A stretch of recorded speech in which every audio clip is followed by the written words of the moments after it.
નમસ્કાર, ભારત 24 ન્યૂઝમાં આપનું સ્વાગત છે। હવે જોઈએ આજના સમાચાર। ઝાલોદ તાલુકાના નવનિયુક્ત સરપંચોએ પૂર્વ સાંસદ બાપુ કટારા અને પૂર્વ ધારાસભ્ય ભાવેશ કટારાની મુલાકાત લીધી।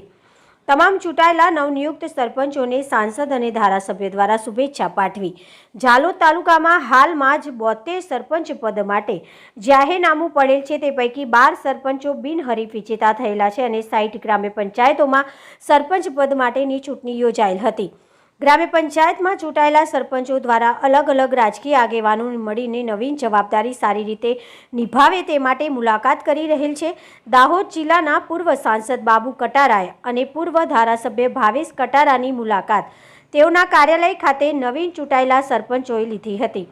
આવેલા તમામ સરપંચોને પૂર્વ સાંસદ અને પૂર્વ ધારાસભ્ય દ્વારા શુભકામનાઓ પાઠવી હતી અને તેઓનો કાર્યકાળ સુંદર આયોજનબદ્ધ કામગીરીથી સફળતા મેળવે તે માટે તમામને શુભેચ્છાઓ પાઠવી હતી। તેમજ ચૂંટાયેલા નવનિયુક્ત સરપંચો દ્વારા અલગ અલગ કામગીરી તેમજ ગ્રામીણ સમસ્યાઓ પર ચર્ચા કરી હતી। તમામ નવનિયુક્ત સરપંચોને મોઢું મીઠું કરાવી તેઓને અભિનંદન પાઠવી નવા કાર્યકાળમાં પ્રેરણારૂપી સુંદર કામગીરી કરે તે માટે સૂચન પણ કરેલ હતું। તાલુકા રિપોર્ટર પંકજભાઈ પંડિત, ઝાલોદ।